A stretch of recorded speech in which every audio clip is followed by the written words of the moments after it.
Okay, good morning, everyone. Now, time to start our Coral Triangle Initiative Climate Change webinar with theme of Climate Change Adaptation and Mitigation of Local Community. Welcome, panelists. We had 3 panelists today, and also all the viewers, wherever you are today. So, as introduction, this program is part of Ocean Celebration in conjunction to World Ocean Day and Coral Triangle Day, organized by Borneo Marine Research Institute, University Malaysia Sabah, and Ministry of Environment and Water, short form CASA. My pleasure today to be moderator. And my name is Aishwarya Saleh. You call me EJ also can. I'm from Borneo Marine Research Institute. And we have 3 distinguished panelists. First, Mr. Muhammad Rizwan Ali from Ministry of Environment and Water, CASA. Hi. Second, we have Professor Fridolin Tanggang from University Kebangsaan Malaysia, and Associate Professor Dr. Justin Sintian from UMS.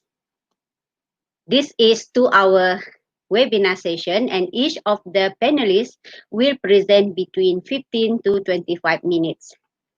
So now, before I call for our first speaker, I would like to introduce a little bit about this program.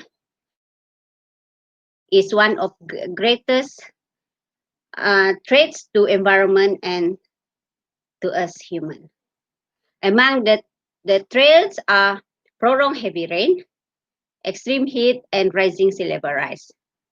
Hence, coastal population are the most vulnerable to climate change. That's why it's very important our seminar today. And this program is one of the activities under the CTI CFF Goal 4, Climate Change Adaptation Measure Achieve. It is open to members of public and targeted of everyone working on climate change issues, such as government agencies,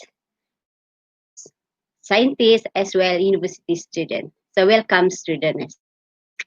Objective to provide updates on latest knowledge of climate change, to help us understand the step of governments has taken to address climate change issues, climate change adaptation and mitigation strategy, and to give insight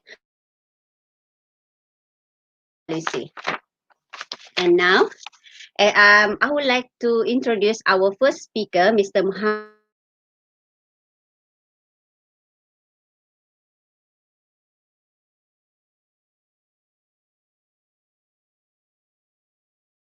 Change Division, Ministry of Environment and Water.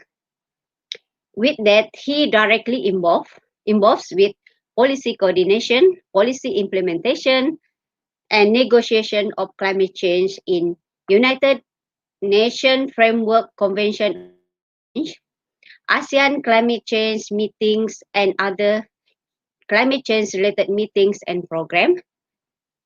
And currently, he follows the negotiation issues related to development of modalities, procedures, guidelines,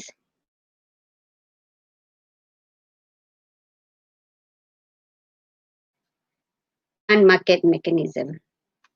Anyway, good thing from UMS, he holds a bachelor degrees in conservation biologies from University Malaysia Sabah. So good to see you here.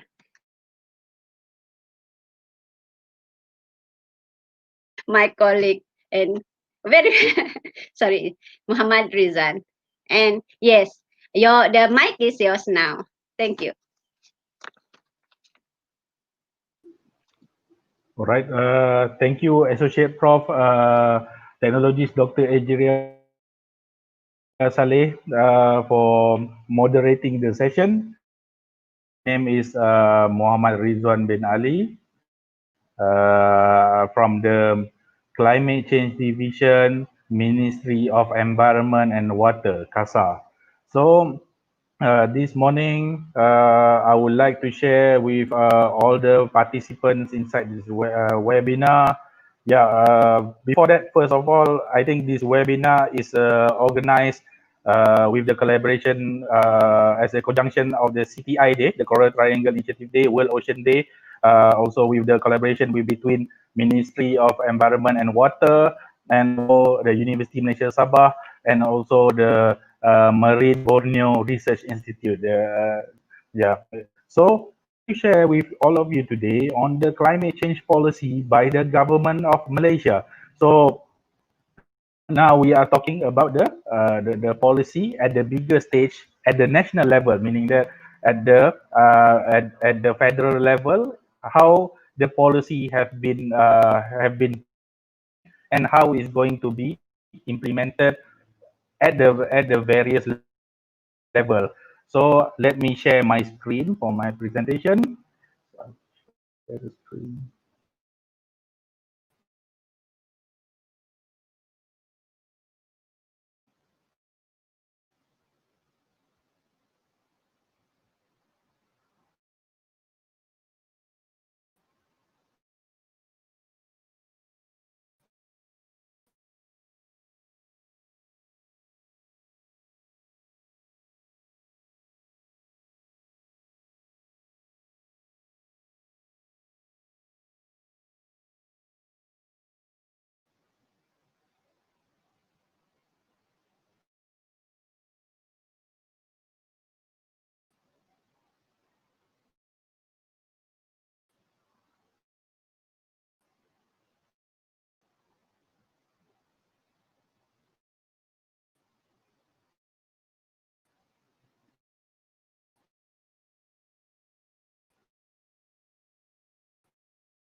Hmm,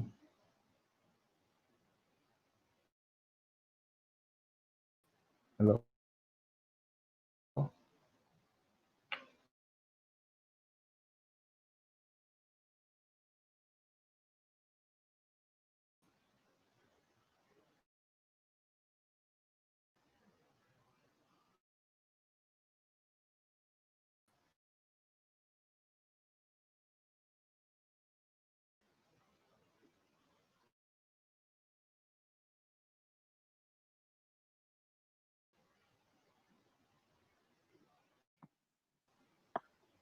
Hello? Yeah, seems that we lost connection with Mr. Rizwan. I can't hear sound.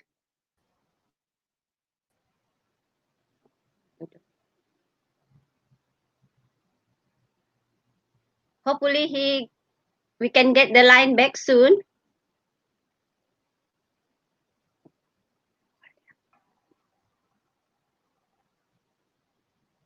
Or probably he's Okay, yeah. yeah. Oh, okay, back to Okay. normal. Okay. Did you see the presentation that I uploaded into the screen? No, we can't see anything. Hello? Can you redo again, please? Share screen. Okay.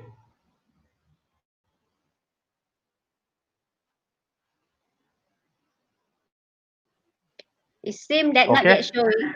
Not yet Could showing. you Okay. it's already online, huh? Hello? Yeah. Yeah, we still can see it online.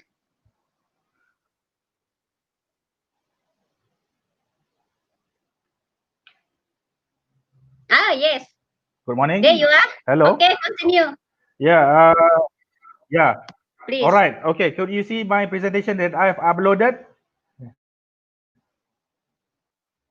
Yes, yes, we can see. Please move on. Could you see the presentation, Prof? Okay. All right. Okay. Let's. Thank you. Thank you. Thank you. Okay. I'm sorry for the delay. It seems like the internet connection is not very good. I apologize for that. So for the Malaysia climate change policy, and then okay, basically this is my introduction. So basically I'm a proud alumni of the University Malaysia Sabah. So I graduated in 2019. I hold the Bachelor of Degree of Conservation Biology from UMS, and then I have been involved with the climate change negotiation areas right now.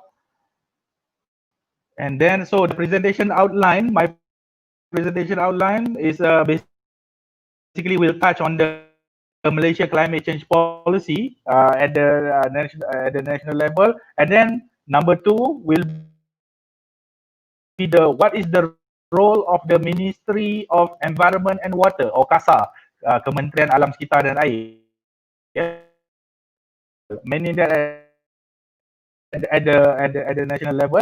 And after that, I will touch also the role of KASA at the international level, and then I will touch a little bit what will be the way forward for the climate change for the climate change policy in the future for Malaysia. So so for the Malaysia climate change policy, so basically this is the major milestone of the climate change achievement for the government of Malaysia.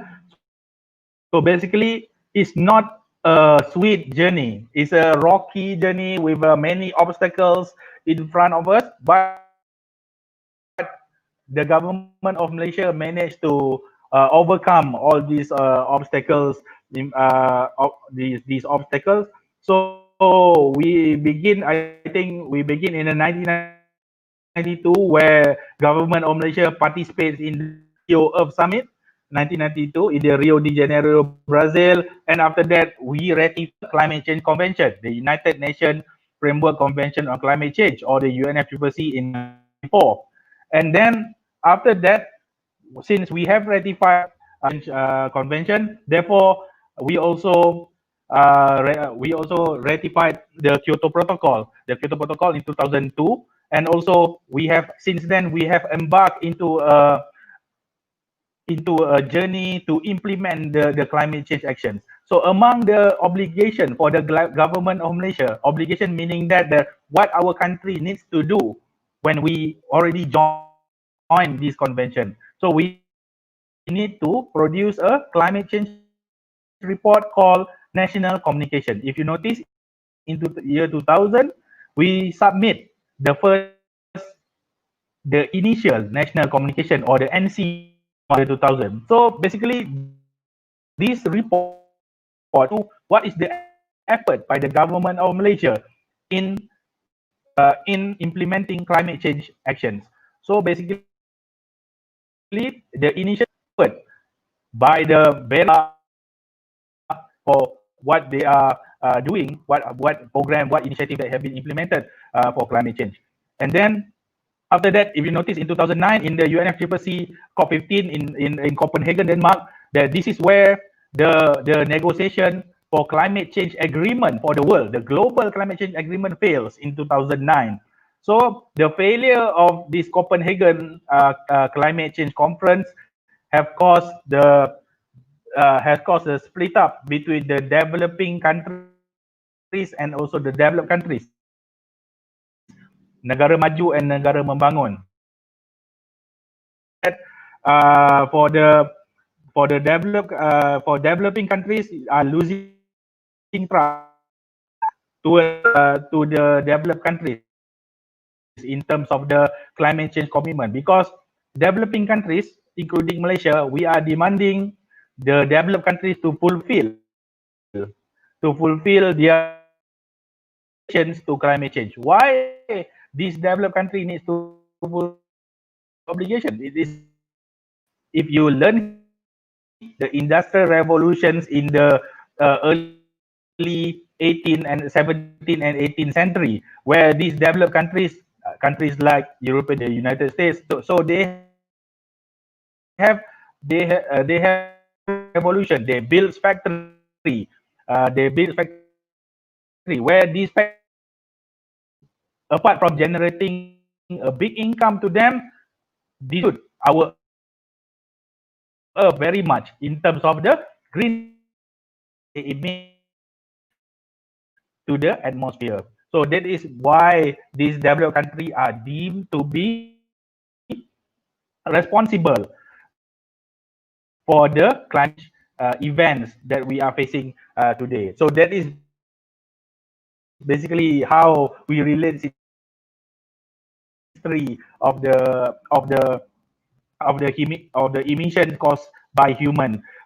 And then government of Malaysia again, we establish several policies and then also instrument to govern the climate change issues. For example, we established the National Policy on Climate Change in 2009. This National Policy on Climate Change is to guide implementation of the mitigation and also adaptation action on climate change. And then we also established the Global Energy and Climate Change Council in 2011. And then, of course, in 2016, if you look at my slide, will be 2016 where Malaysia ratified the Paris Agreement. So the Paris Agreement, if you still recall that I mentioned to you that Copenhagen COP fails in 2009 for a global climate change, but in 2015 all countries under the UNFCCC agreed, 195 countries to be exact, adopted a Paris Agreement in 2015, and in 2016, our country, Malaysia, ratified this agreement. So this is remarked with the effort by the government of Malaysia all this time on climate change. We are obligated to implement the provisions that we have been set up under this Paris Agreement. And then after that, in 2017, we ratified the Kyoto Protocol, the Doha Amendment to the Kyoto Protocol, and then also we also submitted our latest, our up-to-date national communication and also second biennial of the report. Okay, so to go on to my presentation, let us talk on the national policy and climate change. So basically, this national policy and climate change is already old. It needs a revision. However, it's a very important document because it's outlined an important policy for the stakeholders to implement the climate change action. So we have the policy statement is on the ensure climate resilient development, our resiliency towards the impact of climate change. So apart from that, that is what we call by the climate resilient development. So you are developing your nation in a climate resilient manner. So and then to fulfill national aspiration for sustainability. So it's in 2009, where the sustainable development goal is not there yet, but our country is already talking about sustainability. So meaning that this is the vision of the country on where while we are developing our economy, our social and our economy, we are not going to neglect, not going to leave behind the resiliency of the people towards the climate change and also to embrace the sustainable way of living. So that is why this policy statement is very important. Then we have the 5 policy principles to guide. And then number 1, development on the sustainable path. So it's a very important sustainable development. So that is basically what the policy principle number 1 is talking about. And number 2 is on the conservation of environment resources. This is another important principles where from the economy to make it more sustainable, we must also taking into account the conservation part of our environment and also the natural resources, because of course our country is abundant with the resources. We must manage sustainably. So in the future, we will still have left of these natural resources for our consumption in the country. And then number 3 is on the coordinated implementation. Coordinated implementation meaning that the works is going to conduct to fight climate change, it must be implemented with the help of the other people, the other parties, meaning that federal government cannot implement, it must be also assisted by the state government and also maybe by the local government and also local communities and also the private sector. So meaning that it will be everybody responsibility. However, the coordination will be done at the federal level just to implement this action, to make sure the implementation of this action is moved. And then number 4, effective participation. So this is for particularly the non-state actors. For example, non-state actor meaning that the private sector, which they are not government, but however they might implement some initiative on climate change, some green initiative. And then we have also research institution, but which also conducting research on climate change. And then also we have the local, which also impacted by climate change at their local level. However, they need to be, their views need to be accounted for the policy development by the government in the future. And then number 5 is a very important principle under the climate change convention, which is the common but differentiated responsibilities with respective capabilities of CBDRRC in the light of different national circumstances. So what it means by this policy number 5 is the principle number 5. So it means that everybody have their responsibility towards climate change. We need to fight climate change. However, must do it with our own capabilities. That applies to our country. For example, Malaysia, there are other 100 plus countries, 190 plus countries in the world to fight climate change, including Malaysia. However, if the other countries are emitting so much into the environment, they are polluting very much, they are releasing, emitting the greenhouse gas a lot, atmosphere. Therefore, they need to be responsible more towards combating climate change. For our country, we are we are we are fighting climate change, but with our capacity, with our expertise, with our financial capability, meaning that we will doing with our own way, with our own policy that we develop according to our capabilities. That how our own capabilities. So this is a very important that everybody is contributing to the same to the same cause, which is fighting climate change. However, they will do it based on their capabilities, based on. So the mainstreaming of the climate change is very much linked into the national development agenda, where the government of Malaysia have been mainstream this climate change issue in the previous development plans. For example, we have beginning to mainstream climate change in the 10 Malaysia plan, which is from 2011 to 2015. This the Malaysian development plan is a plan, is a national development plan that encompass all the states in Malaysia. For example, in the 10 Malaysia plan, we have a specific chapter 6, which is on the building environment that enhance quality of life. And then after that, we go on into the 11 Malaysia plan, is from 2016 until 2020. We have a specific thrust for is on the pursuing green growth for sustainability and resilience. So in this thrust for, we are already talking about the green growth, or in Malay it's called pembangunan hijau. So what it means by this pembangunan hijau? This is quite a game changer at that time, where our government pursue this green growth. Green growth meaning that we do everything inside the economy, except for the development of the economy and social, but we incorporate green initiatives to make it happen. For example, for cars, I take it for example for cars. So for cars, for transportation, for cars, now we have the energy efficient vehicle, we have the electric vehicle, we have the electric cars, we have the energy efficient vehicle, meaning that so these electric vehicles will be a green part of this transportation, of the transportation. So it use electricity. It's no longer use the petrol or diesel. So you no need to go to the petrol station to fill in your petrol or diesel. But however, you need to charge the electricity from the charging station. So these are some of the green the green initiative that is going to be implemented, which I will elaborate more a little bit after this. And then we have also the midterm review of the 11 Malaysia plan, where we have the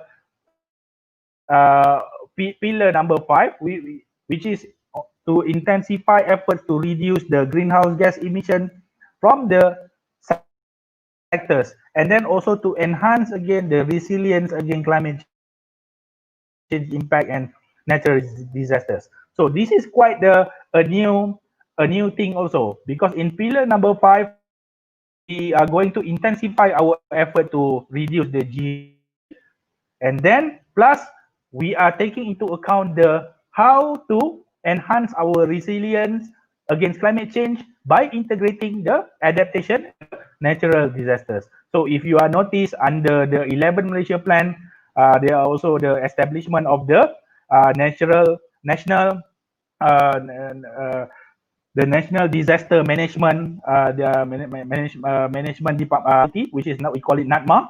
So disaster management. So NADMA is taking care of the disaster management part of the inside the government. So wherever disaster happening, NADMA is taking care of it for on behalf of the government. For example, this COVID, NADMA playing a big role in the in combating this COVID as the frontliners, where it manage these disasters. And then in the future, we also have the 12 Malaysia development plans, where we introduce some of the game changers, which of course I cannot reveal because this 12 Malaysia plan has not been published by the Economic Planning Unit Malaysia. So that is going through to the Paris Agreement. So this is what I meant in the 2015, where 195 countries to the world adopted this agreement on the 12th December 2015. So basically, this embarks a new journey for every country in the world on the Paris Agreement, where this new agreement meaning that they will need to do more robust and more stringent and more effective climate change action for everyone. So under Paris Agreement, all countries have obligation to communicate a climate ambition plan called NDC, Nationally Determined Contribution, or NDC. So Malaysia, we have ratified Paris Agreement on 16 November 2006.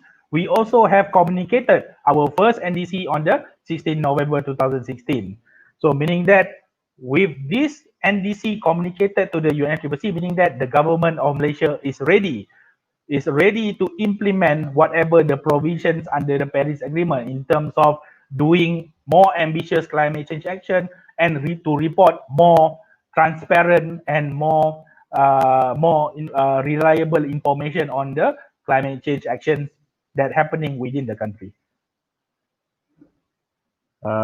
Next. Okay. All right. So our NDC, I'm sure most of you have heard about this, about the NDC of the government of Malaysia, where the government of Malaysia intends to reduce its greenhouse gas emission intensity of GDP by 45% by 2030 relative to the emission intensity in the year 2005. So meaning that we are going to reduce 45% emission intensity of GDP. What it means by the emission intensity, meaning that for every 1,000 ringgit produced in Malaysian economy, 1,000 ringgit generated in the Malaysian economy. So how much is the emission that associated with that production of 1,000 ringgit? Meaning that to produce a product, for example, to produce a product, you need to use electricity, you need to use your machine, you need to use you need to use the materials to produce to use a product. So therefore, this process to produce a product will cause a GHG emission, because the factory to produce that product will consume electricity, will emit a greenhouse gas. Therefore, so for every cent that generated inside the economy, there is a emission that associated with that production of the product, the production of the product. So meaning that is we are tied very much into our gross domestic product. So meaning that from the 45%, we are going to implement to reduce 35% based on our own capacity, based on our national capability, our own capacity to reduce. And then the balance of 10% is we are going to get the assistance if the developed country is going to provide us the climate finance, the technology transfer, and also the capacity building. So these are the three important things that we want from the developed countries, because developed countries like European Union and the other developed countries like the United Kingdom, they are very much advanced. They are very rich. They are already rich from the industrial revolution during the 17th and 18th century. So therefore, for developing countries like Malaysia and the other developing countries in the world, they are they are they are demanding from these developed countries that you must provide us with these three important things: climate finance, technology transfer, and also capacity building. Capacity building, I think, is the most important way of building the capacity, building the expertise of our experts inside the country to implement more climate change action or even to report the climate change action. Okay, so if you see the culprit, I would say the biggest emitter is coming from the energy sector, where 80% of our emission is coming from the energy as of 2014. So and then it's followed by the waste sector. So waste sector is also very we have a lot of waste generated inside the country every day. So this account about 9% of the GHG emission. So it's quite a lot. I mean, energy is big, the biggest, 80%. However, the contribution from the non-energy sector like waste is quite also significant. Is a 9% contribution. So from the rubbish, that the waste that you throw every day inside your dustbin, that is coming, this emission coming from about 9%. But I just want to show to all of you that our forests, as you know that our country are blessed with a large area of forested area, either in the forest area, either in the Peninsula Malaysia or Sabah and Sarawak. We are blessed with this abundance of the forest area. So if you could see from the forestry area alone, total sink. If you notice in my on the table on the right side, our forestry area, the total sink is around 267 million ton CO2 equivalent, meaning that from the total emission of GHG in 317 million tons of CO2 equivalent, our forest alone absorbs 267 million tons, meaning that the net emission of our country as of 2014 is only 15 million tons. That is if we taking into account the carbon sink by the forest sector. So this is, I just want to highlight the importance of the forest sector. Forest sector that in Sabah, in Sarawak, in also the Peninsula Malaysia, where it plays a significant role in helping the country to reduce its greenhouse gas emission.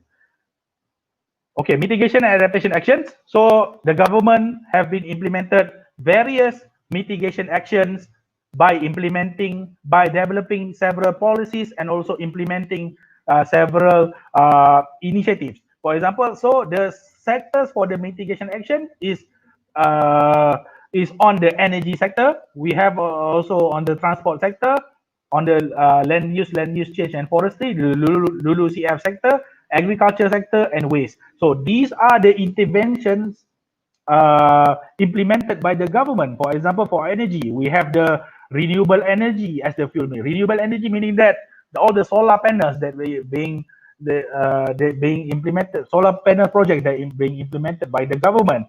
And then also we have introduced also some of some energy efficiency programs in the industry, in the commercial and also the residential sectors.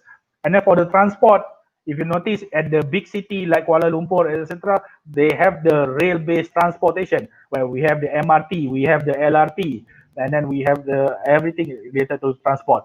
So now the move will be to how to change this transport into a more efficient way of transportation. For example, how to fully electrify all the buses all the buses inside the city. So there is some programs also to have an electric bus to operate inside the city. There are some cities that already implemented that effort. So for the land use change and forestry, we have the sustainable forest management. This is what I meant when I mentioned uh, about the forestry, where it's important to conserve our forests for the purpose of the mitigating climate change in terms of absorption of the CO2, the sink of the greenhouse gas emission. And then for the agriculture, the is under the MOA, Ministry of Agriculture and Agro-Food Industry. They have the National Agro-Food Policy where they have implement the good agricultural practices and and also very much on the fertilizers, because agriculture, they are using a lot of fertilizers to grow the food. So these fertilizers will emit some quite a notorious greenhouse gas into the atmosphere. And then on the waste, so we have the waste management plan for the waste management, where under the waste is quite special because right now the government of Malaysia is embarking a journey on promoting circular economy, in particular for the single-use plastic. So you know what single-use plastic is? For example, the simplest example is your mineral water bottles that you buy every day from the shop. So that mineral the mineral water bottle is the single-use plastic, because after you drink that water, you're going to throw it away. Some people will throw it properly into the dustbin, but however, for some people, they are quite nasty. They will throw it into the river. They will throw it into the ocean. They will throw it everywhere they wanted to.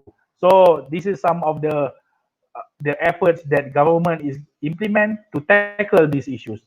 So apart from that, we also have at the city level, we have also the low carbon city master plan, and we have also the framework for the low carbon cities. There are already some cities that in Malaysia that piloting for this effort of the low carbon city. For example, we have the Kuala Lumpur, we have the Iskandar region in Johor, we have the Seberang Perai in Pulau Pinang, and then we have Melaka. Of course, I'm from Melaka, so I'm very proud that Melaka is one of the low carbon city in Malaysia. And apart from it, like I mentioned to you, we have also the low carbon mobility blueprint, the point number D, the LCMB, the low carbon mobility blueprint.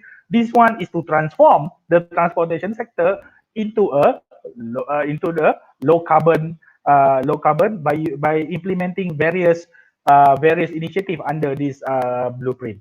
And then, like I mentioned to you, for waste sector, Malaysia is already have a Malaysia's roadmap towards single-use plastic 2018-2030, and also implementation of the circular economy, meaning that we are going to tackle this single plastic issue more seriously in the country. And then for the forestry, is under different ministry, is under the Ministry of Energy and Natural Resources, KETSA. So they have implemented a REDD plus strategy is on the conservation of the forest, and also the conservation of the forest, and also the sustainable management of forest. And then for the Mr. adaptation Rizwan, initiative, so I know that this, yes, yes, sorry to disturb yes, you. I am very interesting presentation, but you have another 2 more minutes to conclude, yeah? Sorry for all right, disturb you. okay, 2 more minutes. yeah, all right. All right. So adaptation initiatives. So we have several adaptation initiatives implemented by the government. So it encompasses various adaptation sectors. For example, we have the initiative on flood mitigation, water security, food security or agriculture, coastal protection, public health, and also the biodiversity. So single-use plastic, I try to relate with the CTI, with the Coral Triangle Initiative. These are the problems that we see every day. So meaning that your favorite Coca-Cola, the plastic of your Coca-Cola bottles might be might be a lifetime, might be might be a lifetime. For example, for this turtle, it will be a huge impact to the marine and aquatic wildlife. So the same also happen with the microplastics. I'm sure that the universities are doing many research on these microplastics and also this plastic. But however, in the government of Malaysia, we have this roadmap of single-use plastic where we're going to tackle the single-use plastic more. And then you know that our country is the one of the biggest. Our country have the big plastic industry where it employs a lot number of people and also it generates a lot of income. And then yeah, low carbon city. I'm going to before I close, I just want to share with you on the way forward. Sorry. Okay, way forward for climate change. So, like I mentioned to you, we have the government of Malaysia, we have the main policy framework for the climate change implementation. For example, we have the Shared Prosperity Vision 2030, we have the 12 Malaysia Plan, the upcoming 12 Malaysia Plan, also in the future, 2026, 2030, we have the RMK 13, the RMK 13, and then if you're moving towards the left side of these policies, and then we need on the policy and program, we need to do a huge transformational shift to change the way of government dealings with this climate change issue. So the transformational shift will be implemented through the legislation, the policy revision, and then we're going also to develop a specific mitigation policy to achieve our NDC target, and then for adaptation policy, we're going to develop a national adaptation plan. So the NAP, yeah, National Adaptation Plan, which will be the guiding document for the implementation of the adaptation policy for the government. And then, like I mentioned to you, we already also have the circular economy policy, for example, the roadmap of single-use plastic, and then also to introduce a game changer, which includes the market and economic instrument, for example, carbon tax. I'm not saying that we are going to implement carbon tax, but this game changer related to the market and economic will be very important to transform the way that we are dealing with the environment. So moving to the subnational, for the non-state actors, for example, the NGO, the research institution, and then the private sector, from the government side, we need to implement more communication, education, and public awareness, or the SEPA programs, to enhance their knowledge, to enhance the knowledge of the stakeholders on climate change. And then also, we also going to implement also the low carbon initiative, for example, the city, for the transportation, and then also to introduce some financial incentive that will be benefit these non-state actors, for example, especially the private sector, because the private sector is the one is going to generate the economy for our country. And of course, not to neglect the importance of the research and development that implemented by the various research institution and also the university. So this is the way of the how government is going to tackle the climate change in the future. So with that, I end my presentation. Thank you very much. Yeah. Thank you very much, Mr. Rizwan, for the nice presentation. I'm sorry I have to interrupt due to Yeah. the interruption of the noise, background noise earlier. Yeah. I think since now 9:45, we hold on the question first. We move to the next speaker. I would like to introduce Professor Dr. Fridolin Tanggang. He is a professor of climatology. Hope it's okay. Yeah. Oh yeah, I would like to repeat again. Professor Dr. Fridolin Tanggang is a professor of climatology and oceanography at the Department of Earth Sciences and Environment, Faculty of Science and Technology, the National University Malaysia, UKM. And currently he is a chairperson of the Department of Earth Sciences and Environment. He has long biodata here. He's very experienced related with climate change. He has served UK University for 34 years But I'm not going to read in detail about his biodata because we are interested more on his talk. And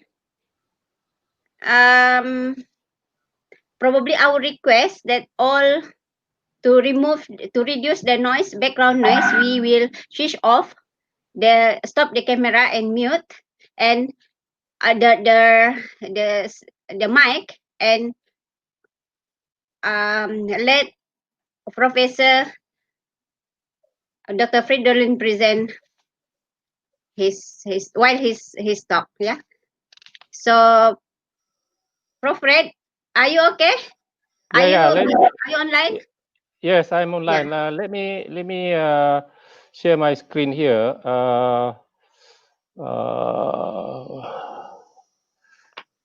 I'm trying to share my.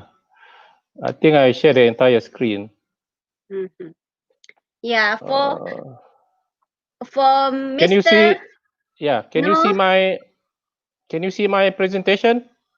Oh yes, it's clear now. Hopefully, less Oh, okay. background noise.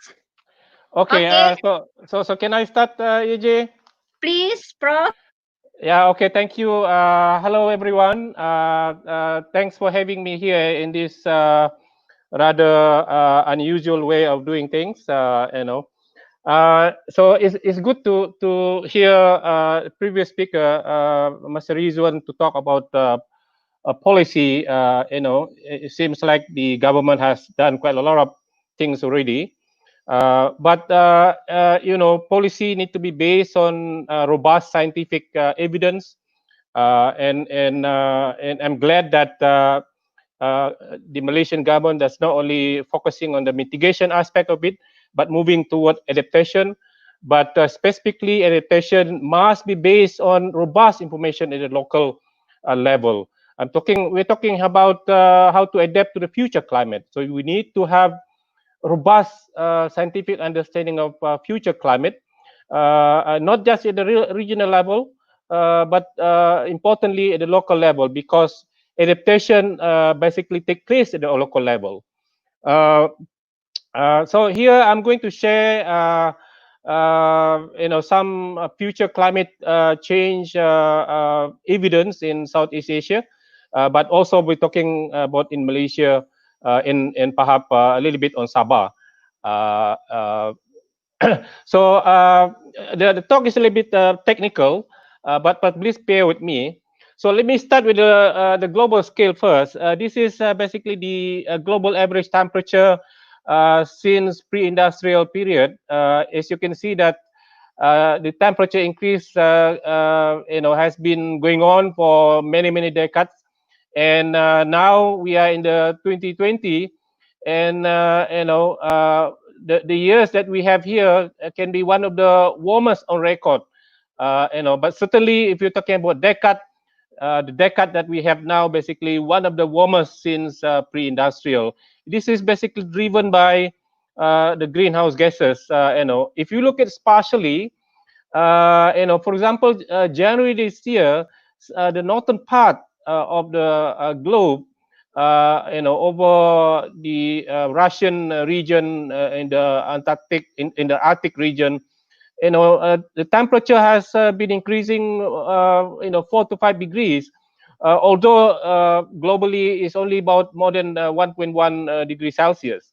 So this has, been going on for many decades, and so basically we are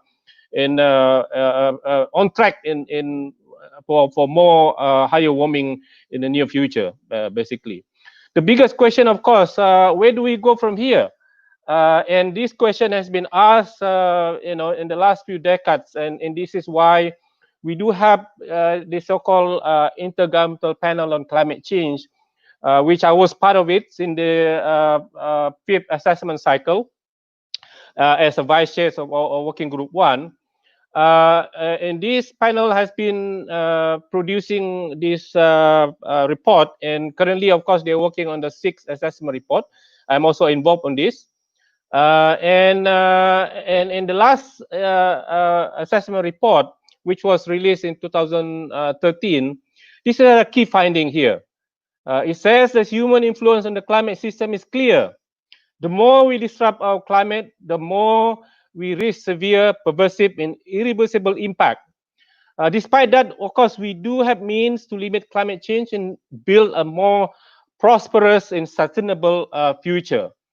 And also, IPCC concluded that human activity cause increased emission, and this is because of for example, even in Malaysia level, not just in Malaysia but the entire world, it is the energy actually sector that contributed most of the emission. But not only that, on the other side, we also I'm not talking about Malaysia here, but globally, we are actually shrinking the CO2 sink and making the concentration level of the atmosphere of the CO2 in the atmosphere increasing. And if you look at for the last 1 million years, the natural fluctuation of this is only between 200 and 300 part per million. But since pre-industrial period, this has been increasing. In now, as you know, you can search in the internet. The current level is 417 part per million. This is way outside of this natural range fluctuation, which is between 200 to 300 part per million. And basically, we are on our way tracking the worst case scenario.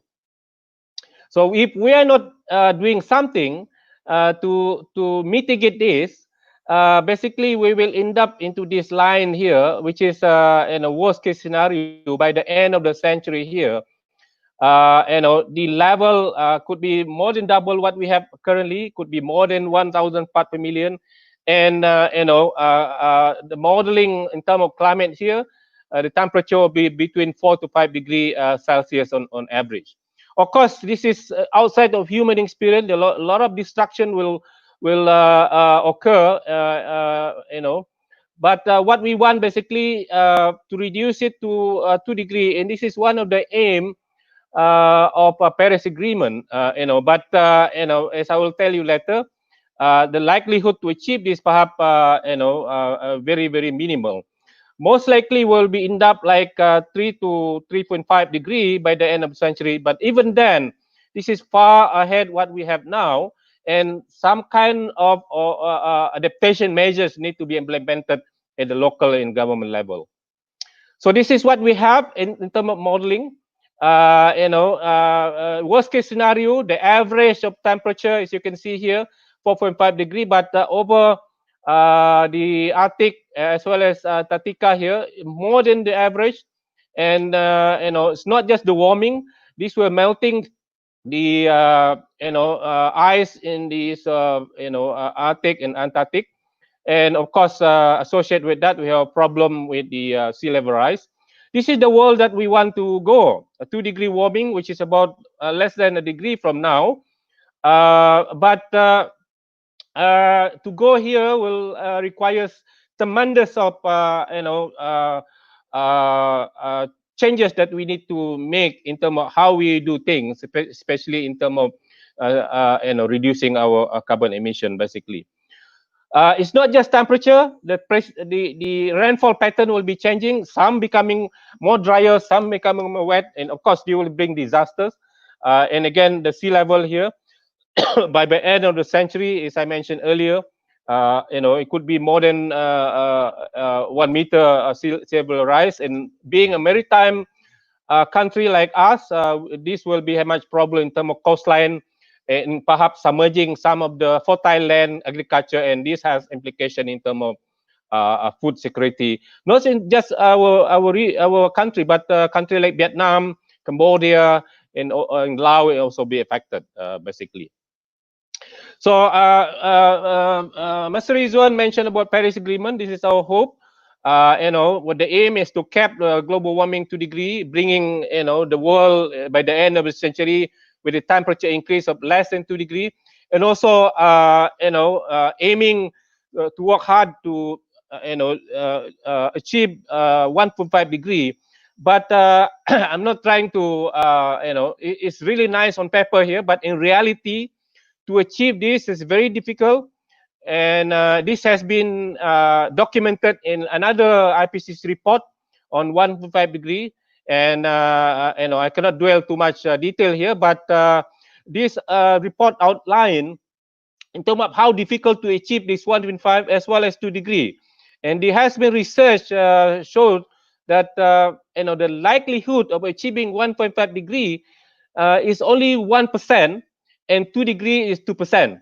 It's really good for Malaysia to go into mitigation, but at the same time, I would say we should focus more on adaptation, because Malaysian emission is less than 1%. Even tomorrow we are going into zero emission.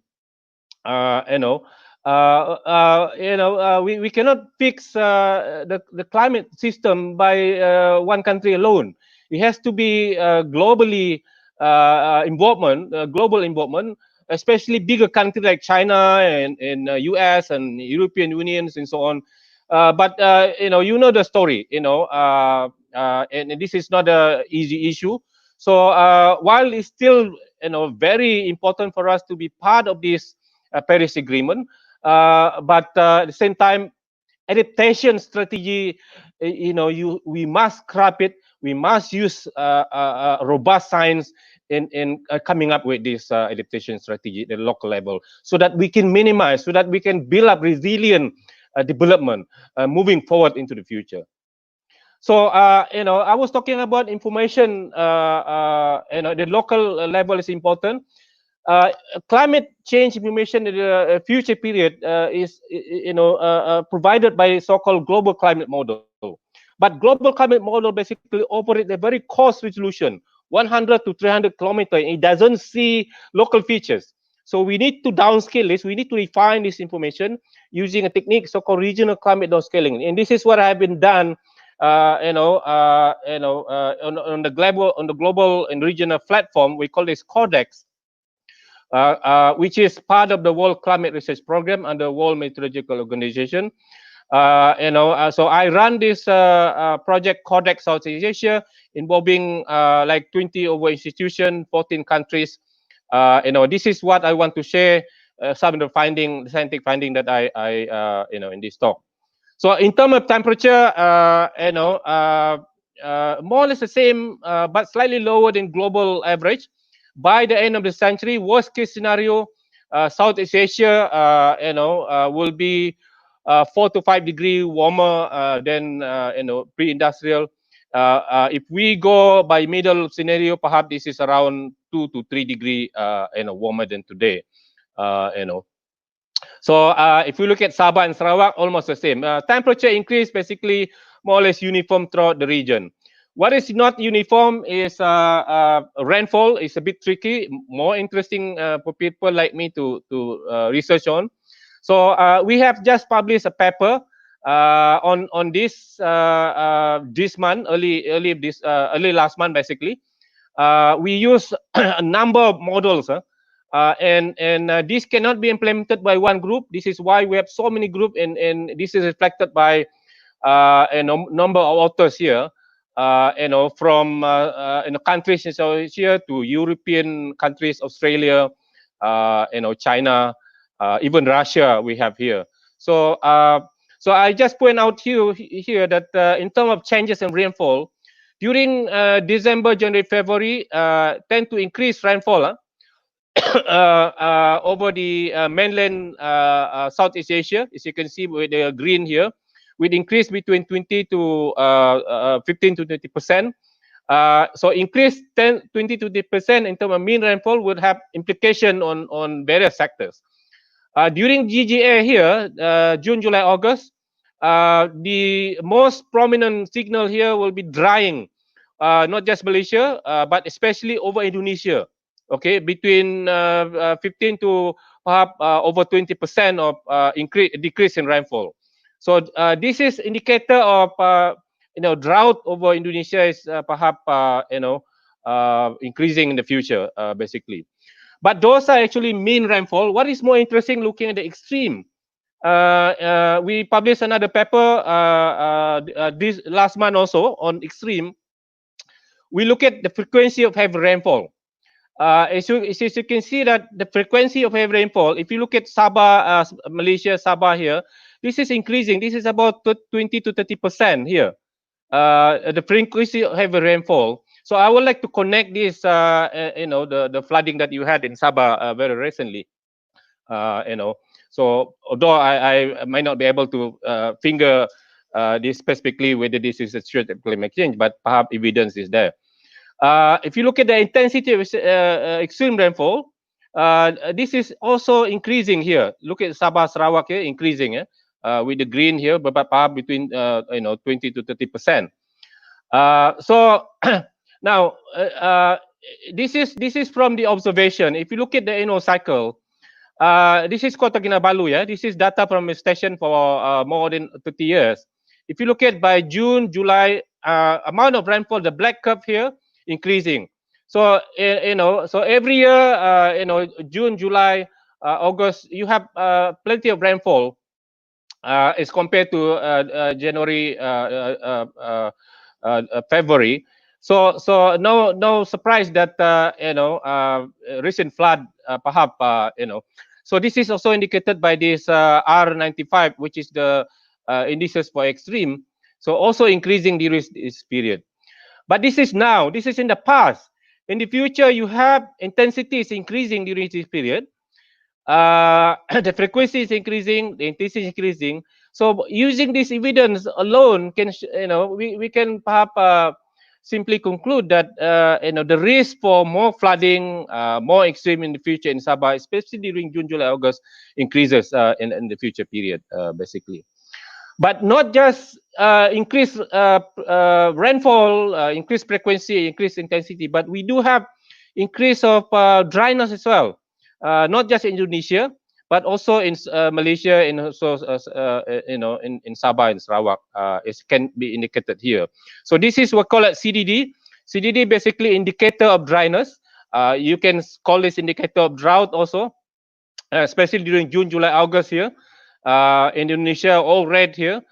So it's in Semenanjung, Malaysia, and also Sabah, Sarawak with 20 to 30% of increase. So this is early century during this period. This is middle century. This is end of the century. You can see here increase of in Sabah here. So so I zoom into Sabah here. So the dryness is during DGF. DGF is in terms of rainfall here. DGF has the lowest amount of rainfall in Sabah. So but in the future, the dryness tend to shift this curve here. Sorry, a bit of a technical here, but when this curve shifted to the right, it means more drying in the future. More dry in the future. And so this is the kind of trend that we have, and this would have implication on agriculture and food production in Sabah. But not only that, during June, July, August, the tendency for more flood. But during January, February, March, tendency for drier. So this is the kind of climate that we will be seeing in the future if mitigation is not implemented by the world, basically.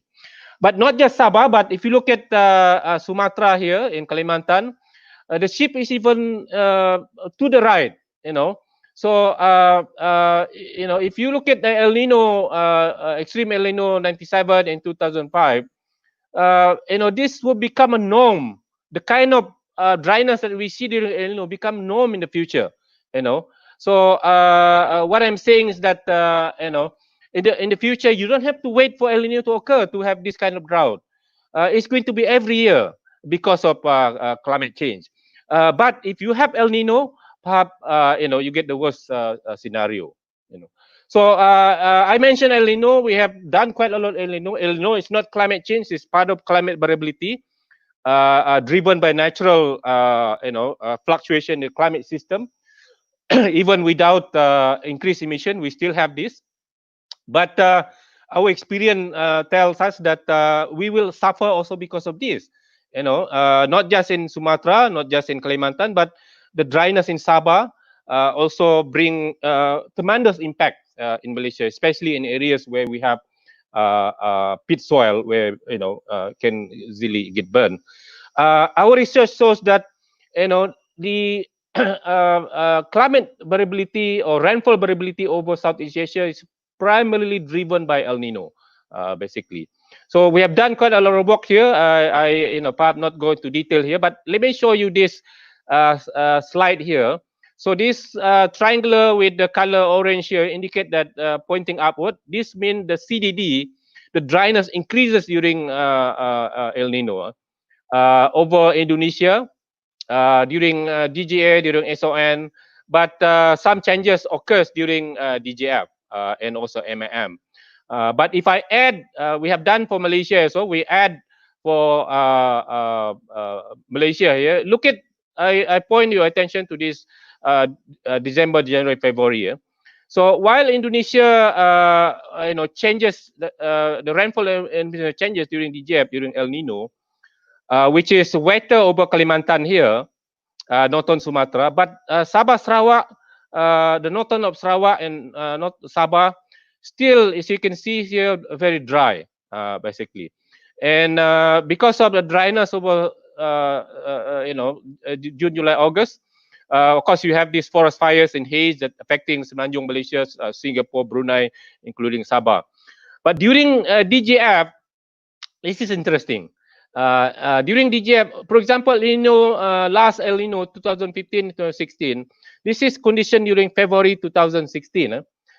February 2016, while Sarawak and Kalimantan here are having flooding, the northern part of Sarawak and Sabah basically having a prolonged drought.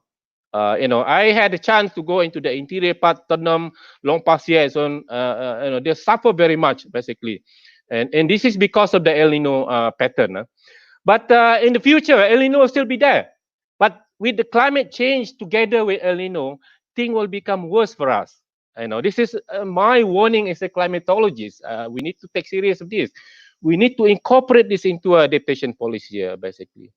So it's also Indonesia here, because we're not just talking about what happened on soil or land, things that are happening in Jakarta, things happening in Sumatra and also Kalimantan, as we know, affecting us in terms of air quality and also haze, in the future. So, in the future, we are not just affected by climate change itself, but a combination of climate change and climate variability like El Nino could affecting us. But another worse news, another bad news here is that the El Nino itself, have been oscillating for the last 50 years on this kind of time scale.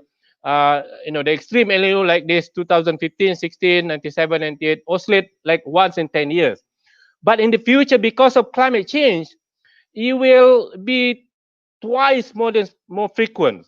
This 2016, 2015 El Nino, extreme El Nino, in the future, because of climate change, it will become more frequent. So you have climate change. Because of climate change, you will have annual drought every June, July, August, September in Indonesia, and December, February, March in Sabah. You don't have to wait to El Nino, but when El Nino comes during that time, the drought level will be much, much higher. And El Nino's strongest El Ninos like 97, 98, 2000, 2015 will be twice more likely, twice more frequent than what we have currently. So that's the end of my talk, AJ. Sorry, perhaps I don't know. I did not track my time, but I have a lot of scientific evidence here. I hope this can be integrated into something much more useful. Okay, AJ, thank you. Hello. Yes. Yeah. Hello. Thank you. Thank you very much, Prof, for your nice presentation. It's really useful for us, for the researcher especially. Perhaps AJ, perhaps I mentioned about El Nino again. El Nino will cause also warming in the ocean, and then you will have the coral bleaching and so on. El Nino also can cause the sea level rise on our side of the maritime corner will decrease, and then you have more problem on the coral bleaching. I promised Dr. Zarina to mention this, but I forgot. Yeah. Hopefully we can. Thank you, Prof. Hopefully next time we can you can share their findings in the other session. But before we go for question and answer session for Dr. Fridolin, I would like to mention also that Prof. Red did his PhD on El Nino, Southern Oscillation, and so phenomenon. Yeah, that's why he can share about these El Nino issues, drought, and also a flood in our area. And currently, he's a leader of Codex Southeast Asia. We're proud of you, Prof. Your contribution to the country and, of course, to the researcher. And the research focus on climate change and climate vulnerability over the Southeast Asia region. Yeah, so before we move on to the next speaker, let's open for question and answer session. Let's see. Oh yes, there are questions on the screen. So please, Dr. Fred.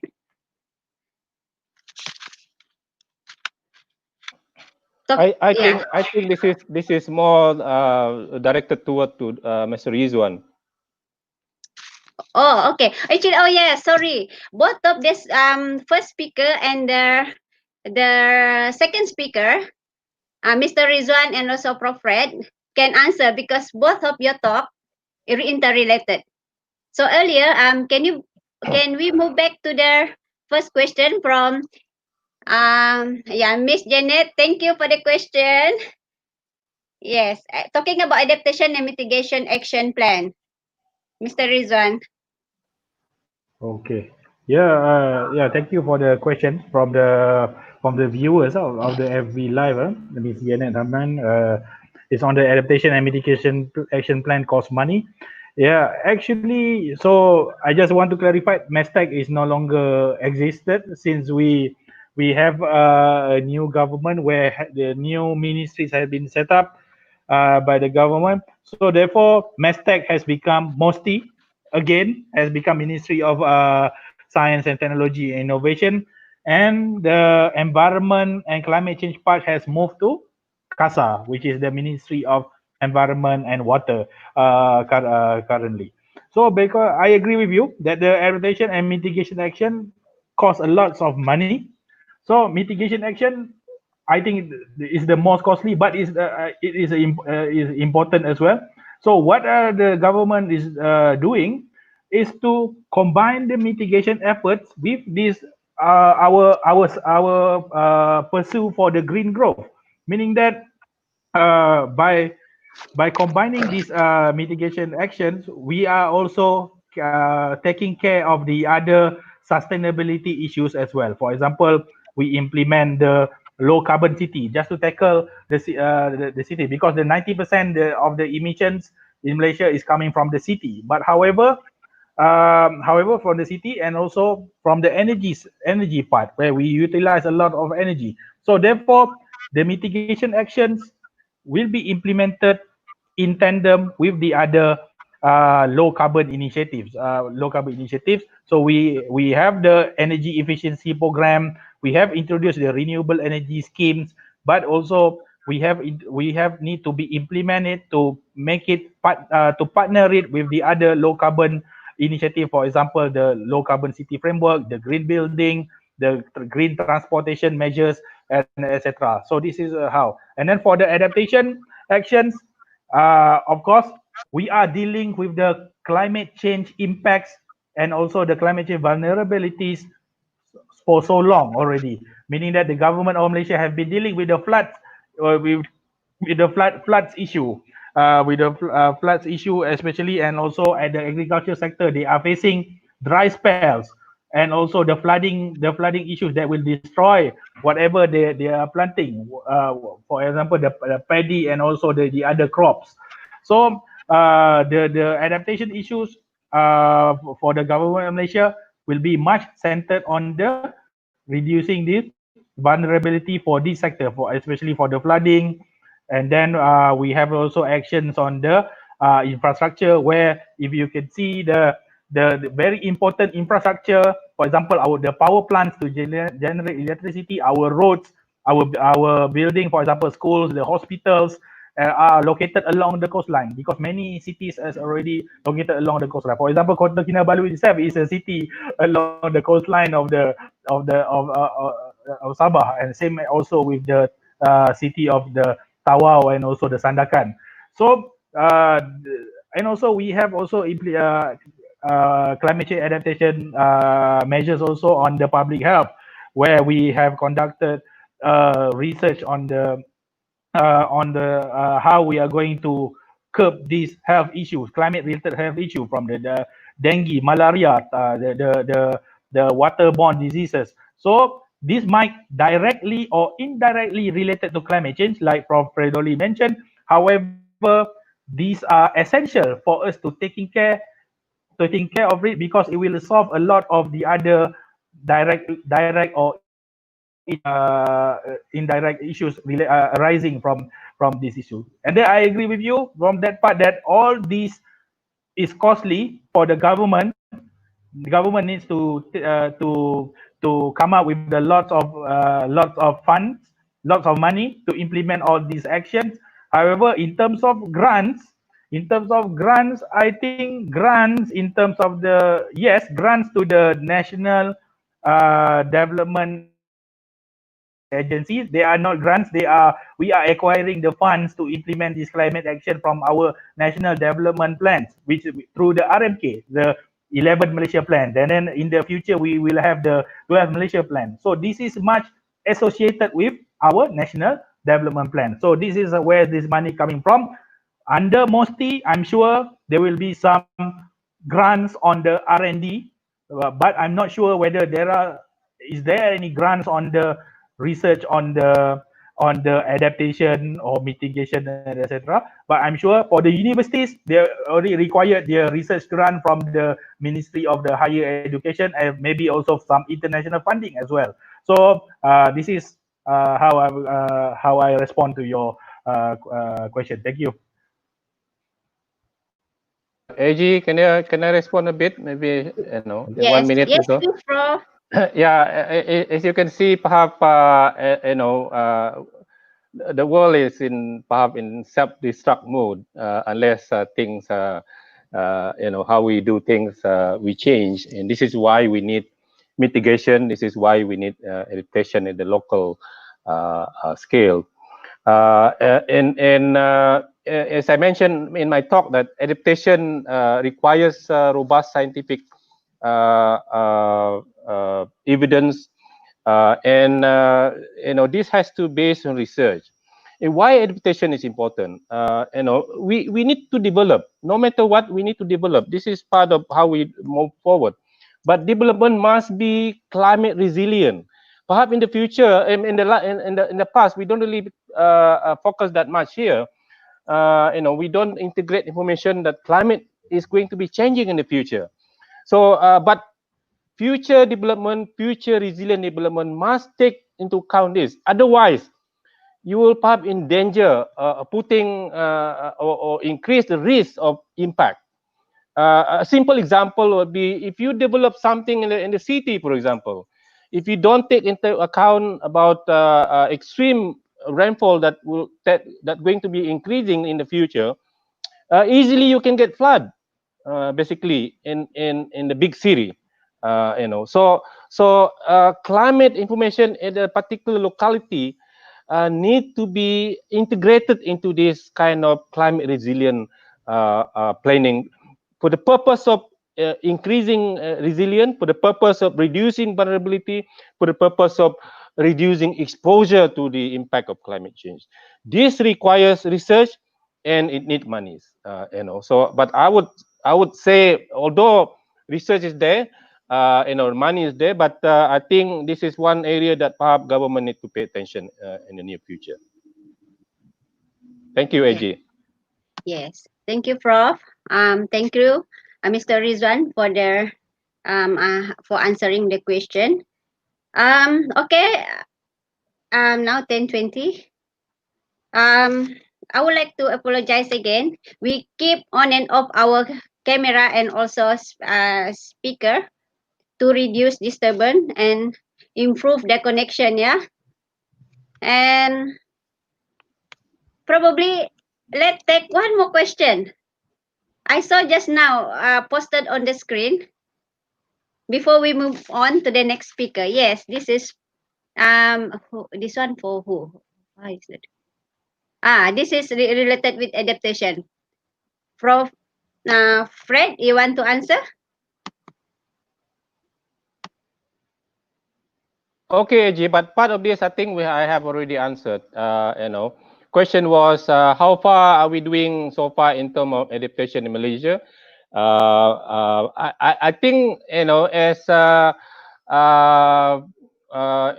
Rizwan mentioned that flood, for example, flood mitigation is going on. I think I can take a particular example in Kajang Town, where I live. Kajang Town used to be flooding every year, certain months.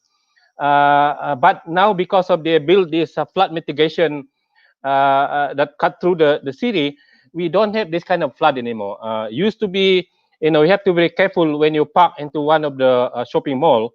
Otherwise, your car will be trapped and get flooded in the basement.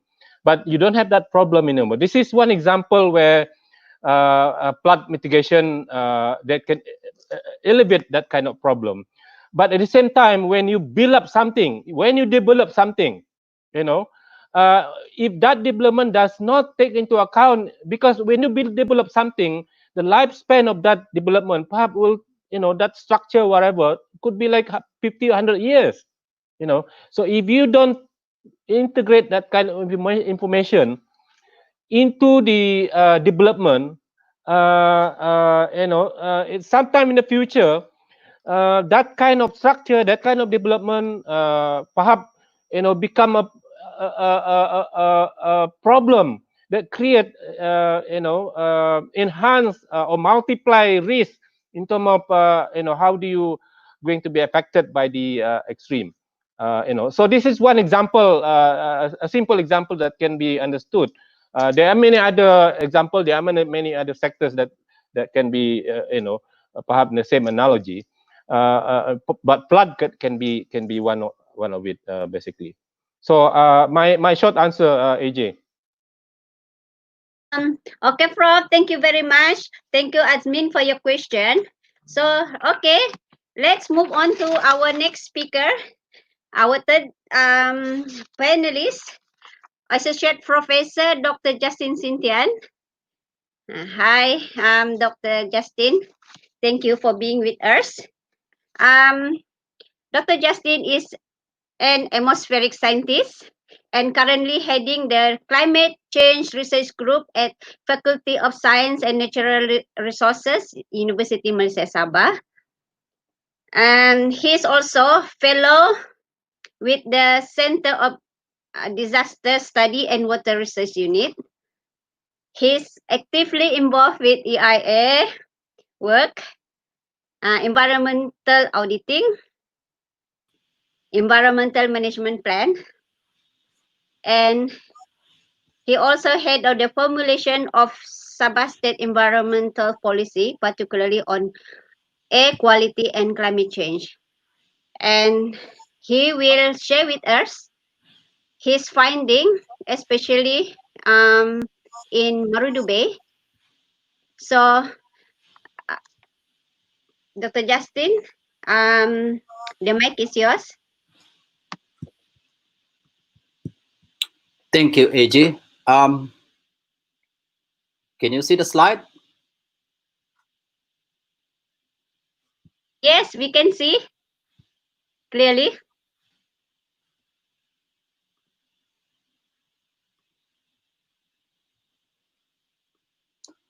Right. Thank you one more time. Good morning, everyone.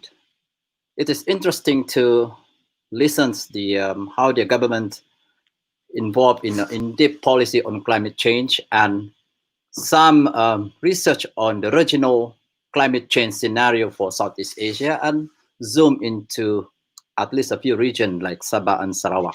But this morning, I would like to zoom into a smaller area in northern part of Sabah, which is Marudu Bay, just to show you how the climate change impacts on this region, how vulnerable are this area, and what are the adaptation strategies that options that we propose, and some challenges that we might encounter. So this is a case study for Marudu Bay.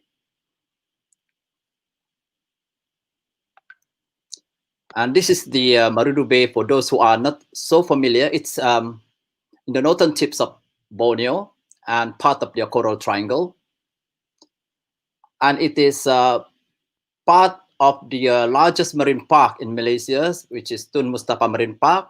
And in this area, there is, I would say, more than 60% of the populations in the northern districts are located along the coast of these three districts like Kudat, Kota Marudu, and Pitas. And interestingly, this area is also very rich in marine life biodiversity. You just name it. And looking at this background, the populations and the natural resources, understanding the climate change, vulnerability of this coastal ecosystem will provide us the comprehensive information of the social ecological system, which have high probability to change in the future under climate change scenario. And with that, it is interesting that we need to formulate appropriate adaptation strategy to counter this climate change.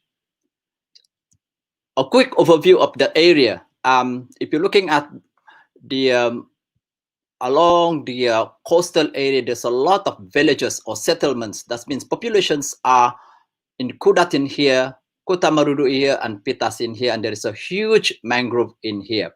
So what I'm going to say here is that most of the populations are actually concentrated along the coastline, from Simpang Mangayao to the Malobang over the Pitas side in here.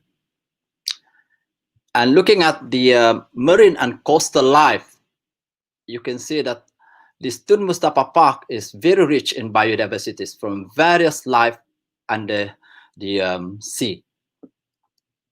Now, in these presentations, I will present to you the using our just one model. I think Professor Fredolin had mentioned a number of models combine and project the Southeast Asia's climate change. But for the purpose of presentation today, we just choose one, the models to present how the climate change scenarios are like in this particular area. So we did the downscaling, and we are looking at the two parameters, how the temperatures changes in the future and how the total precipitation changes in the future under this. Excuse me.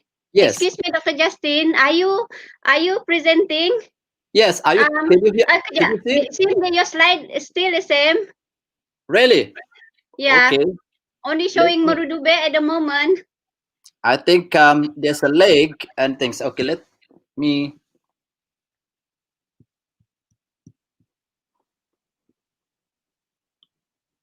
Can you see now? Yes. But which slide are you now? Number what? Scope. Can you see that? Scope, yes. Yeah, it's correct. Okay. Right. So what I'm presenting to you is the climate change scenario for that region, the small area of northern part of Borneo. Just looking at the temperatures and total precipitations under these two scenarios, RCP 4.5 and RCP 8.5. And we are looking as well on the sea level rise scenario for that region. And then based on the impact of this climate change on the surface temperature, precipitation, and sea level, we are going to assess how vulnerable are this area or the coastal area for both scenario. And the last part of these presentations, we present to you possible adaptation strategy options and its challenges. Now, this is just a framework of data scope. Now, just a quick understanding for those who are not familiar with this vulnerability. So we have this exposure. That means in the area of interest, for example, how much is the areas are exposed to this climate change, for example, temperature, precipitation, or sea level rise. And the second one is, for the vulnerability, is how sensitive is this area? That means it's depending on the ecosystem, the habit. I mean, for example, the coastal habitat, the coastal integrity, and so on. So some area might be sensitive, some might not be. And the third part of the vulnerability is the ability to adapt to any changes of this climate change. Some might be very adaptive, some might not be. Yeah, so this by combining the whole three, we'll be able to come out with vulnerability index for that area. Now, as I mentioned earlier, we are using the WOF model to forecast or to project how much is the changes on the temperature and precipitation in the study area by the mid-century and end of the century for Fredolin mentions about DGF, which is December, January, February. So I just say it January, and GJA, which is actually June, July, August. So we just say it July, or sometimes we call it winter monsoon or summer monsoon. And this is the domain of investigations for the climate modeling. And for the climate, when we try to project the sea level rise, we use a number of global model. And in order to understand the how vulnerable are the coastline in Marudu Bay, so divided that into 12 zone. Yeah. So I would like to, if you look at this pictures here, I would like you to look at focus on the zone 3, which is actually in Kudat town, and 7, which is actually in Kota Marudu and Tandek, because this one is the one that have to be focused later on. Now, in assessing the impact of climate change vulnerability, we use this composite exposure sub-index, or CSI, based on the 3 parameters that generated from climate change impact. One is the projected sea level rise that causing inundated area on the coastal area. And the second one is the changes on the rainfall or the precipitation. And the third one is changes on temperature. So in the table below here, for example, if the inundation area of the coastal rainfall east zone, if it's more than 10, so that we consider like very vulnerable. If we receive precipitation or we have changes more than 40 millimeters per day, that means it's considered very high. And if the changes of temperature more than 2 degrees Celsius, that is also considered high, because we are actually heading for 1.5 degrees Celsius as the latest amendment for the 2 degrees Celsius, as mentioned by the 2 panelists earlier on. Now, the in order to classify how vulnerable are this zone area or the coastal area, so the climate change vulnerability index, or CCVI, is categorized as follow. If the value is 4 to 5, then it's considered high. If it's less than 1.99, that is considered low. So you just look at the color. If it's red, that means it's high. If it's green, that means it's low. Now, from the climate model, regional climate models, the downscaling that we did for northern part of Sabah, this is the surface temperature for the 2 scenarios. For RCP 4.5 and RCP 8.5, what you will see here is at the end of the century, you will be able to see changes of surface temperatures of more than 2, or even most of the inland, more than 3 degrees Celsius changes in July. For RCP 4.5, the worst scenario, RCP 8.5, you will see much higher in the what I call it, most of the area in not only in July, but it's also in January. So this is more or less like what Fredolin mentions, like that could be like shifting in kind of thing. So this is quite interesting. So it's no longer related to the months that we used to, but it could change. It can be any months. And looking at the precipitations, there is also a great variability. But just generally, this northern part of Sabah, you will see at the end of the century or in the middle of the century for all season, for both scenario, the precipitations also increase. So Fridolin mentions that you might expect the flooding everywhere. So Marudu, Kota Marudu, which is a floodplain area, so you're expecting at the extreme condition, you might extreme flooding, for example. And you can see from the figure here, you can get the most of the coastal area or in the bay higher changes of the precipitations in both scenario. Now, the third climate parameter is the sea level rise. The second panelist also mentions the global changes on the global projection on the sea level rise, which increase, it could be up to 1 meter. But in the northern part of Sabah, you can go as high as 0.38 or 0.4 meter at the end of this century. And the worst case scenario, 8.5, or RCP 4.5, 0.3. And the area to be inundated, that means how big is the area is going to be submerged in case there is a sea level rise increase. If, as I said to you, look at the zone 7, which is a lowland area. So the area is going to be inundated is the largest, which is 21.16 hectare compared to all other zones. So meaning that Kota Marudu side is going to be quite risky in terms of inundations due to sea level rise. And if it's coupled with the more rainfall, then a combined effect is going to be much, much larger. Now, this one is the sea level rise scenario for 4.5.5. So if you see it's all green color, that means it's the at the end of the century. Yeah.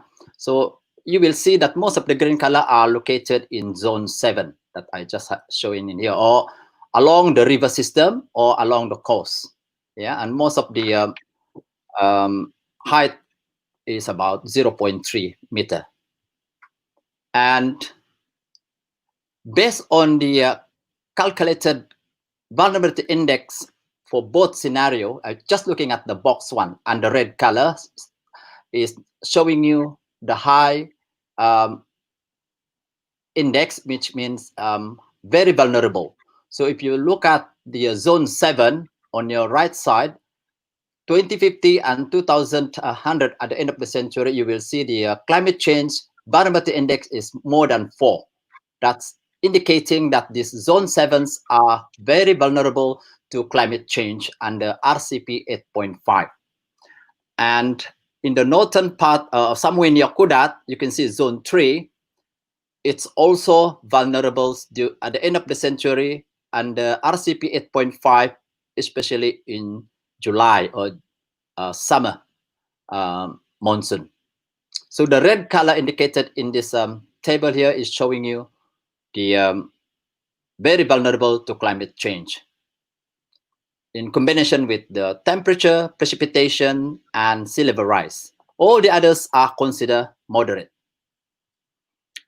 And this one is just showing you the vulnerability maps in 2010, which is we consider is the present day, 2050 made of the century, and 2100. So you will see from green to yellow, this is under RCP 4.5. That means it's going to be from low to moderate. So under RCP, nothing that consider high vulnerable. But if you're looking at under RCP 8.5, as I mentioned earlier, So zone 7 and zone 3 is going to be very vulnerable to climate change. Now, in summary for climate change, yeah, so you will see that especially under RCP 8.5, there is an increase of temperature and precipitations, yeah, and the sea level rise also increase that contribute to the vulnerability of the coastal area. This is the precipitation, and this is the sea level rise. Now, what is interesting now is with understanding this impact and vulnerability of the coastal area of Marudu Bay, what can be done? And one of the strategies that most people are talking about is, why don't we adopt this climate change adaptations? Meaning that we need to outline what are the strategy of adaptations. So we put here some kind of strategy options. Yeah, so there's a number of steps that you can follow if you want to do the to formulate this adaptation strategy option screening. For example, the first step, you need to identify how vulnerable are they, which is we have done. So you know which area that is very vulnerable. And the second step is you need to identify what are the adaptation measure. That means you need to consult people at various level, all stakeholder. And once you got that, the third step is you need to prioritize which adaptations that need to be implemented. So we have done, in this project, actually, we have carried out the structure survey, screening metrics, and demographic information to get that answered through consultation workshop. And the criteria that we looking at based on all the adaptation strategy option is we want to see individual adaptation measures. Are they effective? Are they technically feasible? Are they financially or logistically feasible? Or what are the risks? So considering all these criteria, is this a practical option to put in place now? That means, can you do it now? Or you just recommend it for future or whatever? So this is why we call it adaptation strategy options, plenty of options. And at the end, for all the adaptations measured based on that, you can also list out all the adaptation measures to be recommended. You can also put the recommended but risky, or maybe recommended, or not recommended at all at present time. So this one is just showing you there is about 60 adaptation strategy options. I'm not going to read one by one, but there is every column is just showing you yes, no, or maybe. There's a 3 slide here. So what is interesting here is that based on that result, we can actually mainstream all the adaptation measure. Yeah, so it is very important to recognize that whatever climate change adaptations that we put need to be mainstream with the existing coastal management. Don't forget that we already have the existing management of all our areas. Yeah, the existing management development at all level, and we need to mainstream the development into the local plan or sectoral plans and whatever strategy that already in place, including the policy that already in place. And given the scale of the problem and the linkages between climate change and the development, coastal adaptation will happen as just an overlay to other ongoing initiatives. So this is one way of how we adopt this adaptation things into a local community. And in order to make it a successful mainstreaming, so we need to create enabling policy. There is a good finance and reliable legal framework. And we need to capture their local experience. We cannot deny that one. The local people who are affected is the persons that much more knowledgeable, and you must enhance the public awareness too. And the last part of my presentations today is some challenges when we implement this adaptation measure. Yeah. So the questions of adequacy of administrative and institutional capacity. This is the related to the questions earlier on. Yeah, so there is a jurisdictional gap, for example, and there is a legal and institutional framework but need to be strengthened. For example, there is a need to be coordinating in the making decisions, support in finance, and executions of adaptations measure. And the existing legal framework and enforcement also need to be strengthened. And also the personal capabilities legals, so it can be from government, a private organization, or that related to climate change issues. Implication costs, yeah, it is costly, yeah. So it needs to be quantified. How much is the cost involved? And development of sustainable financing, that is also critical. And plan for externalities, that means something that unplanned. And when we implement some adaptation, you must remember that there might be a unplanned negative or external effect due to that one. Yeah. And as Fridolin mentions, it has all adaptations or whatever climate things we need to maintain scientific basis for policy and monitoring. And it's important that it has to be inclusive and participatory in process. So we cannot, the government just do it alone, or the kampong people or the communities do it alone. It has to be all stakeholders has to work together and select technically appropriate and effective adaptation measures. A lot of this option, but it has to be technically an effective one. And the last slide from me is that as a summary and conclusions, yeah. So based on the climate change benefit assessment that we found in this particular case study for Marudu Bay, there is, based on the consultation, we have 61 adaptation strategy options have been recommended for that area. And in selecting which one are the most appropriate adaptation options, we have several criteria based on the effectiveness, technical feasibility, financials, and logical possibility. And about 66% of the potential adaptation measure were recommended for yes implementation. That means you can implement it right now. 31% mean recommended maybe, and the remaining said, no, you can't implement that. And given the scale of vulnerability of the coastal area due to climate change, as I said, there is a crucial need to mainstream the climate impacts and adaptation measure, and therefore requires reinforcing linkages among the many possible adaptation entry points, where government, NGO must play a pivotal role in fostering the connection across the state, sectoral, and any place entry of points.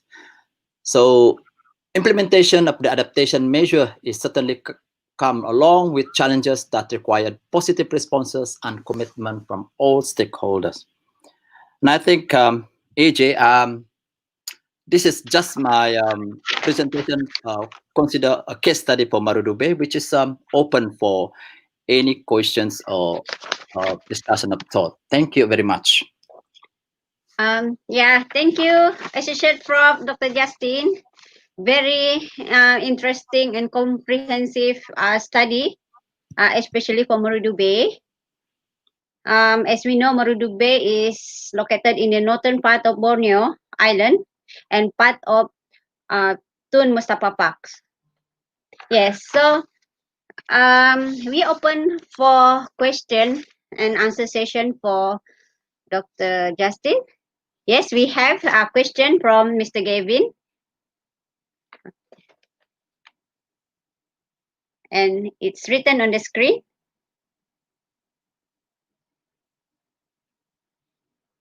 Well, that's the questions, but yes, we work with Gavin on the with WWF on the same methodology for Marble Island. How about what do you call it? How the adaptations can be implemented in that area due to climate change, actually. So I think some of the results is already out, I think, Gavin, and hopefully we can share with them to the whoever's interested in the near future. Yeah, sorry, it's not a question. Looking forward to collaborate with you, Dr. Justin. Yes. from Gavin WWF. So any more question? Or Can I make a comment, AJ? yes, please, Prof. Okay, it's a very interesting study Dr. Justin Sentian presented. This is an example where, integrative knowledge is required, not just from the modeling aspect, the climate modeling aspect, but, up to the local community. And this is how to go, I would say. Solving problem does not take, something from the scientists only, but it's a very much holistic approach. I congratulate you, Dr. Sentian. It's a very good study. But from the perspective of climate modeling, I think perhaps what you presented is just an example. But we need to be careful a little bit when it comes to climate model, because relying on one particular model only, we miss one particular point, which is uncertainty. Uncertainty in the models is need to be integrated in the climate projection, because one particular model may point to the left, to the right. We don't know. This is why in the study that I presented, we need to have many model, not just many GCM, but many RCM to sample a robust estimate of a mean of projection as well as uncertainty of the projection, and these need to be integrated in the but this is going to be a challenge, because the more model you have, the more resources that you need for computational. So hopefully Rizwan, Encik Rizwan will give us more money to drive this in the future. Yes. Yes, I mean, just a quick one. Exactly. We intend to do the whole things. I think for those who are involved in modeling, that's what we intend to. But as you said, resources is one thing, and even though you carried out the uncertainty of just one model, but it's always good to have multimodal, and that is actually we need to head for. And I think maybe the ministry want to do something for us.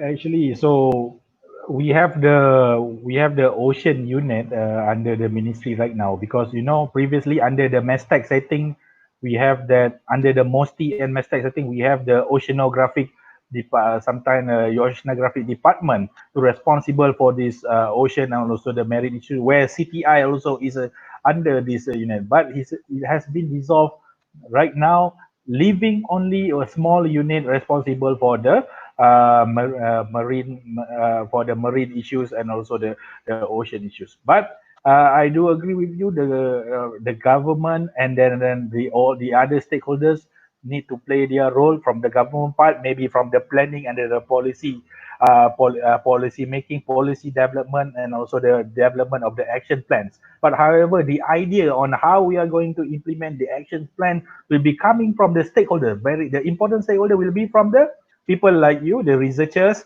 and then from the public and also the local communities, and even from the NGOs like the WWF and then the other NGOs that are responsible in doing their works at this local area. And then from the government also, we could potentially finding a avenue for funding the particular programs or projects, or getting the suitable international fund to fund this program. So for right now, I think under the ministry, we have contributed some financial effort for the CTI program itself also, but the works, the implementation of the actions has been done by the various other stakeholders. So I think from what I learned from the talk today, listening to all the both professor, Dr. Professor Fredolin and Fredolin Tangang, I come up with some analysis myself, that the scientific basis is a very important. That's what we are going to do now. And then whereas this modeling could be a potential way for a better policy and also decision making by the government. So to support policy making, also the decision making. And then from the government itself, it's very important not to only have developed a good policy, but also to implement this policy where this policy need to be accompanied by the good financial support. For example, we need to provide grants, we need to provide financial support to the development plans, to the conducting research on this particular area. So, and then also the participation of the grassroots level at the local community of the study area itself is also very important, and also the participation of the other private sector and also the NGOs. And then I do recognize that after listening to both of you, the role of SEPA is very important, because maybe many people don't realize what's the role of the federal government in terms of the policy of climate change for the country, what we are dealing at the international level. But however, how we are going to translate those policy that we have into the actions at the ground level, and also which also we're going to impact the research community, the coastal community, and then the other stakeholders. So that is what. But I do agree with you. We need to do more on a study like this, and then the avenue for funding that needs to be discussed more, because there are several avenues for funding, possible funding from the minister. We need to have more discussion with MOSTI. Basically, they have the some funds under there, research fund, and maybe also with the Ministry of Higher Education need to become into the loop as well to provide more research grants to the university, focusing on that party, particularly on this. And then from the Ministry of CASA itself, uh, we are also the focal point for several international funding. However, this funding like this need to be discussed more, to be elaborated, to see whether it fits into the scale of the international funding that we are talking to. All right, thank you. Thank you. Since a few more minutes left, the secretariat. Wow, we have one more question. Okay.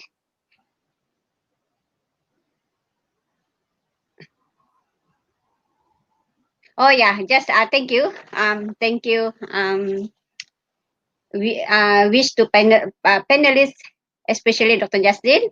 Yeah, we're running out of time. So, any last word for short words from the panelists before we end our session? Can I have a simple word here? Yes, yes. I think the last question was interesting. We have problems, but we must be smart enough to think of turning that problem into opportunity. So if we can do that, perhaps we will be in a better world. But turning problem into opportunity, not really a simple way. So you must integrate all things out there, including people like me, people like Justin, and must be part of the equation, I think. Thank you so much. Thank you, for having us in this wonderful program, AJ. Yes. Thank you, Prof. Dr. Justin, any last word for the viewers? Yeah, I think I would like to thank you for giving us the opportunity to share what we have. And I think just a quick note on the last, what do you call it, that appear questions here. So the opportunity, from Miss Fridolin Janet. mentioned that all these challenges we can actually translate into opportunities. And I think one of the things that I remember where the ASEAN Development Banks are working is, if you remember in the northern part, tourism is one of the areas that they are looking at, and these fisheries, which is actually helping the poor and turning into whatever the circumstances in the future. So I think, as you said, Priran said, it's turning that into opportunity. That is, we call it adaptation. That's mean economic adaptations, yeah, to adapt from, you don't have, I mean, all the resources gone due to sea level rise, for example, but you can always use the situations to turn into something else, for example, in the tourism activity. But thanks a lot. Yeah. So thank you, panelists, three panelists. One more minute. So a very interesting webinar today is covering Malaysian policies, study on and also goes to the local study in Morudube as a case study. So I take this opportunity to thank all the viewers, especially for the panelists, three panelists hopefully we can conduct another future. And I would like to thank also for Mr. Najamuddin, who been working very hard for us to organize a celebration. We managed to organize 5 webinars. So if you wanted to review what in the last month program, please go to Facebook of Borneo Marine Research Institute. Yes, 11 o'clock. Thank you very much again. Hope see you all again. Thank you. Thank you. Thank you. Okay.